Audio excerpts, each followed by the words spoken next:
What's going on, everyone? Welcome back to yet another Fallout 76 video.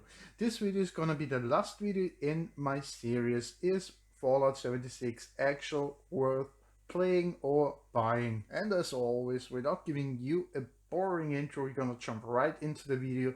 And as you can see on the screen, the first thing I want to talk about is the loading time. That's right, Fallout 76, it is as if you're playing Skyrim on the old Xbox 360.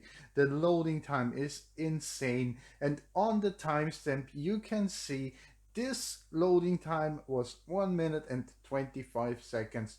So it is really crazy regarding the loading times. Sometimes when you're going near a vault, the loading time will be more, and it's just crazy. The last time I went to Vault 6-3 and the loading time I think was over 3 minutes. I already thought that the game froze, but eventually it loaded in, just to give me a big disappointment because I didn't have the keycard to the vault, so I had to go back up again. So the loading time is the first issue I wanted to mention, because I think compared to Skyrim, which is several years older, it's just crazy. So the next thing we're gonna talk about are the graphical issues. As you can see, no one knows what the fuck this is. It's just a mess of mixed with cars and concrete. It looks completely ugly. It's glitching out around it at no point. So it's why a developer would put something like this in a game is just crazy. Going to the next glitches, as you can see, there is a tent at 12 o'clock right ahead, and it's glitching out like crazy. Now you can see sniping in, zooming in. It's irritating when you try to snipe something or someone next to it and you have glitched out area like this. And it's not just on one location, it's on several locations, and it looks that bad. And of course, the next thing we are talking about, the fast travel. Who doesn't like to pay over 50 caps to go somewhere on the map? Oh, I love it. So the next thing we are talking about now are more graphical issues, but first I'm gonna show you guys some of the fighting mechanics I was talking about in my last video.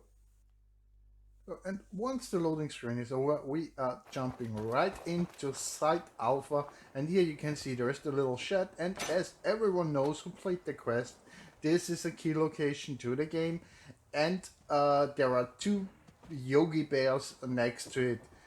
Everyone who played the quest obviously was at this location, but did you ever notice that when you actually go into the shack, one of the bears think you are going in to get some backup, and he's actually running away?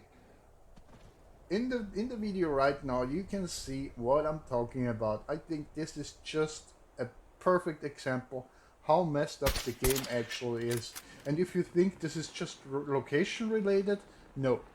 Here you can see another location just for the heck of it. I put up my survival tent next to a death claw. And here you can see trying to draw his attention towards me so I can show you guys what I'm talking about. And the survival tent is a funny thing. When you stand close to this to the sides of the tent, enemies can actually hit you through it. So when you stand in the perfect middle of the tent, the actual enemy, in this case the Deathclaw, will not recognize you and will run away.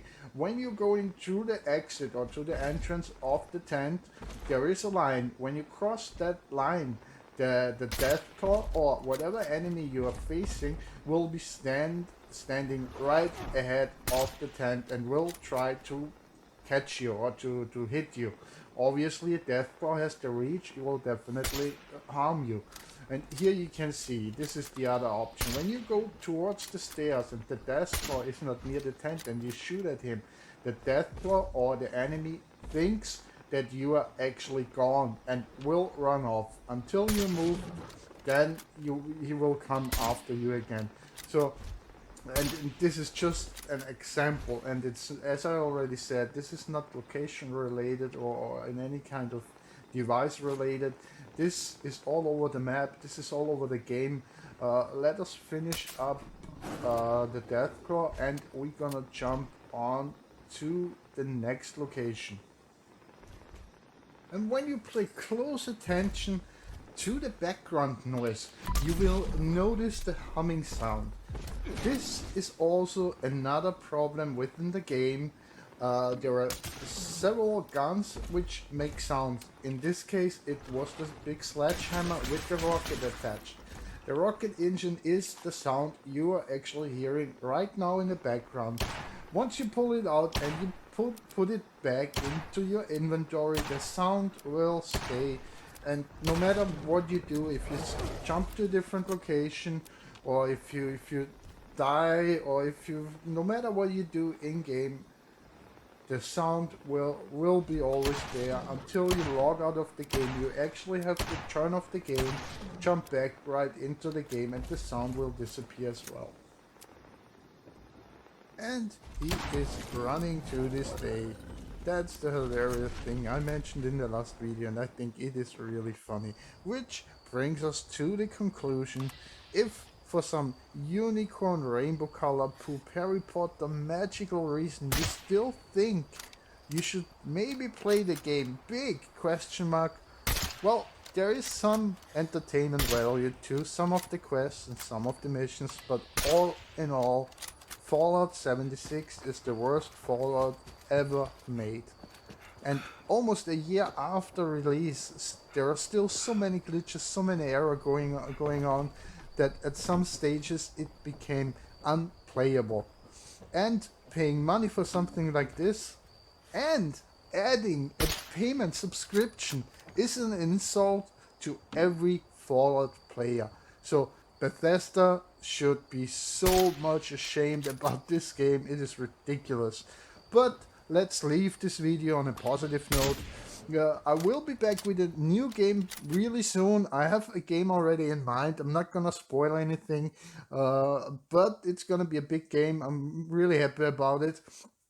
And of course, I will be uploading Fallout 76 videos to certain location. So thanks everyone for watching.